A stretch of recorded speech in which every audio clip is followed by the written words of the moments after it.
بھائی واہ سبحان اللہ حضور اس کلام کے حوالے سے ایک مجھے واقعہ یاد آ گیا، پہلے میں وہ بتا دوں پھر اس کے بعد میں اپنے علماء اور مہمانوں کا تعارف کرواتا ہوں۔ ایک خاتون تھی بہت ہی اچھی جاننے والی، میری جاننے والی اس طرح کہ وہ ساؤتھ افریقہ سے مجھے فون کیا کرتی تھی کیونکہ ان کو کینسر تھا، تو وہ فون پہ اپنے دکھ اور اظہار کے علاوہ اس نے کہا کہ اگر میں پاکستان آؤں تو کیا میرا علاج ہو سکتا ہے، حالانکہ ساؤتھ افریقہ میں بہت ہو سکتا تھا۔ میں نے کہا علاج تو مجھے پتہ نہیں، لیکن یہاں پہ دم کرنے والے بڑے ہیں لوگوں نے، ڈاکٹروں نے اس کو چند دن کا ٹائم دیا تھا، تو وہ ہمارے نارتھ میں ایک صاحب کے پاس جاتی تھی دم کرانے کے لیے، جو کہ لوہے کے ساتھ، گرم لوہے کے ساتھ دم کرتے تھے۔ ان کی زندگی 3 سال طویل ہو گئی۔ اب مجھے نہیں پتا کہ اس دم کی وجہ سے ہوئی کہ ڈاکٹرز کا اسیسمنٹ غلط تھا، مجھے نہیں اس بات کا پتا، لیکن اس نے مجھ سے پوچھا ایک دن، میری وہ پیاری بہن جو ہے وہ مجھے آج یاد بہت آ رہی، اس نے کہا کہ میں کیا پڑھا کروں، موت تو برحق ہے، مرنا میں پڑھا کیا کروں؟ تو میں نے اسے کہا تم آیت کریمہ پڑھا کرو اور صرف یہ پڑھا کرو۔ وہ اتنی زیادہ آیت کریمہ پڑھتی تھی کہ جتنا کہا جائے کہ جھوٹ ہے، وہ نیند میں بھی آیت کریمہ پڑھ رہی ہوتی تھی، وہ منہ میں نیند میں بھی آیت کریمہ پڑھ رہی ہوتی تھی۔ زندگی میں اس کی ایک ہی خواہش تھی کہ وہ جنت البقیع میں دفن ہو۔ اب کہاں ساؤتھ افریقہ، کہاں پاکستان، کہاں جنت البقیع، مطلب کوئی ناممکنات کی بات ہے۔ اس نے زندگی کے آخری دنوں میں اس کے خاوند جو تھے وہ ان کو عمرے پہ لے کر گئے اور وہ ہوٹل کے کمرے میں ان کا انتقال ہوا اور جنت البقیع میں ان کو دفن ہونے کی سعادت نصیب ہوئی۔ میں کہتا ہوں اس سے زیادہ خوش نصیب خاتون ہو ہی نہیں سکتی۔ وہ جو 3 سال کا وقت تھا نا، اب میری سمجھ میں آیا کہ وہ بھی اللہ نے اس کو اس لیے دیا تھا کہ جنت البقیع میں اس کا وقت اس کے بعد ہی لکھا ہوا تھا، وہ تب آیا۔ اب جب شبیں آتی ہیں اور ہم عبادت کرتے ہیں تو بہت سے لوگوں کا تذکرہ ہوتا ہے کہ ساری شبیں برابر ہیں، یقیناً ہوں گی، لیکن ذہن میں رکھیے گا کہ ایک غیر نبی ہے بی بی مریم جو ہیں، لیکن ایک نبی جو ہے وہ ان سے جب پوچھتے ہیں کہ یہ بے موسم پھل کدھر سے آئے تو وہ کہتے ہیں اللہ دیتا ہے۔ اب اس پہ سوال، میں منطقی ہوتا تو سوال پوچھتا کہ یہ کیسے ہو سکتا ہے جناب، ان کی ٹیکنالوجی کون سی آنے کی؟ انہوں نے نہیں پوچھا، انہوں نے صرف یہ کہا کہ جب تم اپنی عبادت سے فارغ ہو جاؤ تو مجھے بتانا، میں اس برکت والی جگہ پہ کھڑے ہو کے دعا کیا مانگوں گا کہ خود وہ تقریباً 100 سال کے ہیں، بیوی جو ہے وہ بھی 80-85 سال کی ہے، تو اللہ مجھے بیٹا عطا کر دے۔ اللہ نے دعا مان لی، جب دعا مان لی تو پھر پریشان ہو گئے کہ کیسے ہو سکتا ہے۔ اللہ تعالیٰ جو ہے وہ برکت والی جگہوں پہ آپ کی ایکسیسیبلٹی لیتا ہے۔ آج مثلاً اس وقت، now at this moment, right at this moment, Allah کہتا ہے کہ میں پہلے آسمان پہ آتا ہوں، میں لوگوں سے پوچھتا ہوں ہے کوئی اللہ کہہ رہا ہے کوئی مانگنے والا؟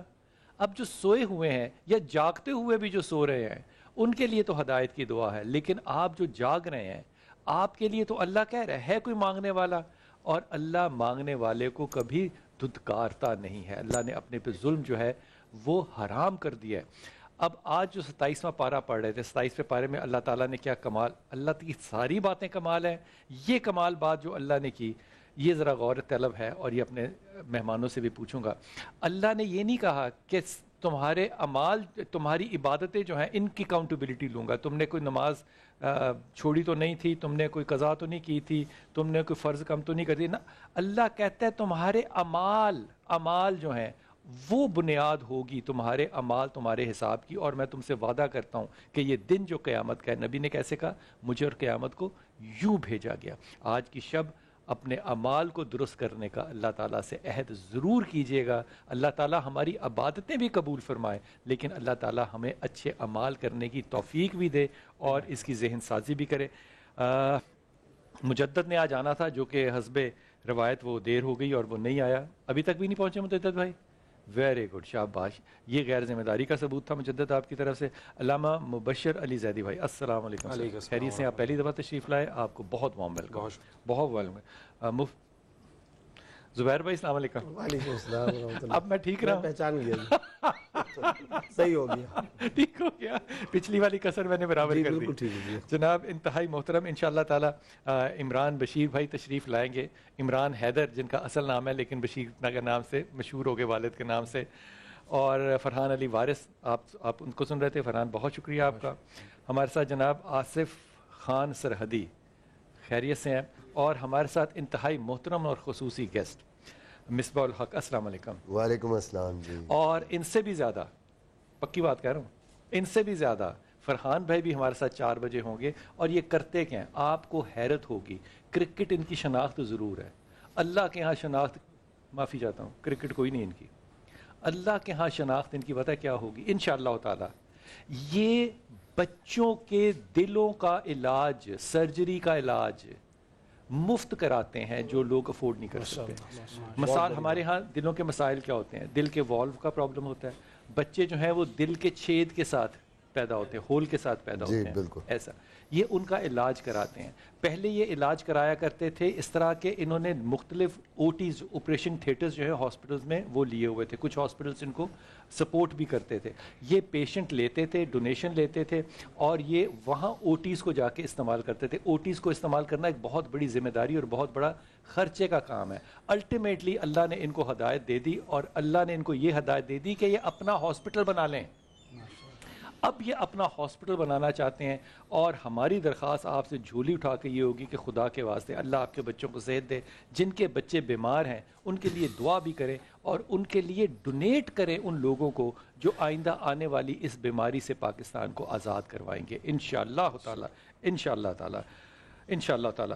حضور اقدس سب سے پہلے تو آپ کی طرف آج جو ہے وہ 29ویں شب ہے اور اللہ تعالیٰ کا 27ویں شب ہے اور اللہ تعالیٰ نے اس شب کے حوالے سے احادیث بھی ہمارے پاس موجود ہیں اور آخری جو 10 ایام ہیں یہ بھی ہمارے پاس ہیں کہ اس میں ہم نے تلاش کرنی ہے۔ اگر ہم کہتے ہیں کہ 27ویں ہے یا کوئی بھی ہے تو شبیں ہیں کون کون سی یہ جن کے اوپر ہم نے زیادہ تقیہ یا زیادہ زور لگانا ہے؟ بسم اللہ الرحمن الرحیم، نحمدہ و نصلی علی رسولہ الکریم، اما بعد۔ سب سے پہلی بات تو یہ کہ شب قدر ایک ایسی غیر معمولی بابرکت، مقدس اور پر نور رات ہے کہ اس کی فضیلت کے لیے آپ کو کسی بزرگ کے قول، کسی مفتی کے قول، کسی عالم اور کسی ولی کے قول کی بعد میں ضرورت پڑے گی۔ اللہ نے پوری صورت اس پہ اتار دی لیلۃ القدر، اور اس صورت کا نام ہی کیا ہے؟ سورۃ القدر۔ از اول تا آخر تمام آیات میں شب قدر کی فضیلت، فرشتے اترتے ہیں، جبریل امین آتے ہیں، اللہ نے قرآن اس میں نازل کیا۔ کیا آپ جانتے ہیں کہ شب قدر کیسی عظمتوں والی رات ہے؟ روح، یہ سارے کے سارے تذکرے اللہ تعالیٰ فرما رہے ہیں۔ اور صرف یہاں پر نہیں، سورہ دخان آیت نمبر 3 میں انا انزلناہ فی لیلۃ مبارکہ، ہم نے اس قرآن کو ایک بابرکت رات میں نازل کیا۔ یہاں لیلہ مبارکہ کے بارے میں دونوں قول، زیادہ تر رجحان یہ کہ شب قدر۔ تو کئی مقامات پر اللہ نے شب قدر کی فضیلت بیان کی۔ آپ نے جو سوال فرمایا کہ اس کو کن راتوں میں تلاش کیا جائے، تو اس سلسلے میں ام المومنین حضرت عائشہ صدیقہ رضی اللہ عنہ کی بھی روایتیں اور بھی کئی کتب احادیث، کتب صحاح کے اندر روایتیں موجود ہیں کہ آپ صلی اللہ علیہ وسلم نے ارشاد فرمایا آخری عشرے کی طاق راتوں میں اسے تلاش کرو، یعنی 21، 23، 25، 27، 29، ان طاق راتوں میں سے کسی بھی رات کے اندر شب قدر۔ ہم عام طور پہ کہتے ہیں یہ دوائی میں کھاؤں نہ کھاؤں، ڈاکٹر صاحب کوئی سائیڈ ایفیکٹ تو نہیں ہوگا، احتیاط تدبیر یہ ہم اختیار کرتے ہیں۔ تو سب سے بیسٹ، بعض لوگ اس سلسلے میں جاتے ہیں علامت یہ ہوگی، اچھا کل کو جمعہ ہو تو پھر شب قدر فلانا نے یہ لکھا۔ ارے بھائی، یہاں پر احتیاط کا تقاضا یہ کہ ہم ان ساری کی ساری طاق راتوں میں عبادتیں کر لیں اور اللہ کو منا لیں۔ کوئی تو ہوگی نا ان میں سے شب قدر، ہر ایک کے اندر ہم اللہ رب العزت سے راز و نیاز اور بات چیت کر لیں۔ اور جیسا کہ ابھی آپ نے ایک بات کہی کہ اللہ رب العزت اپنی شان کے مطابق آسمان دنیا پر تشریف لاتے ہیں۔ بلال بھائی، پورے سال کی روحانیت میں غفلت اور کوتاہی کے ازالے کے لیے، تلافی کے لیے اللہ نے رمضان رکھا، رمضان کی تلافی کے لیے اللہ نے شب قدر کو رکھا ہے۔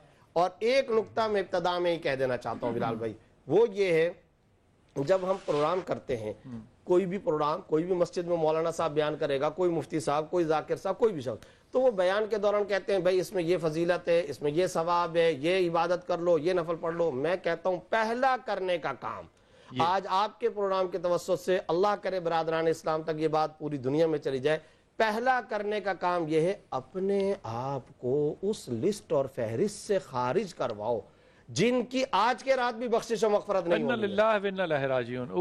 اس لسٹ سے اپنے آپ کو نکلواؤ۔ اور وہ کون ہے؟ یہ ہے اصل بات۔ پہلی بات، شرک کرنے والا، اللہ کا شکر ہے ہم مشرک نہیں ہیں، اس سے تو ہم بری و ذمہ ہو گئے۔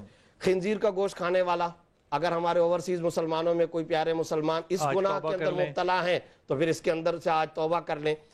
اور ویسے اس میں میں نے دیکھا کسی کو نہیں ہے، اللہ کرے، لیکن اب یہ اطلاعات آنا شروع ہو گئی، بہت دکھ بھی ہوتا ہے، دل بھی درد ہوتا ہے۔ اچھا، اگلی بات، والدین کا نافرمان، ماں باپ کا نافرمان، یہ گلی کوچوں کا عام گناہ ہے۔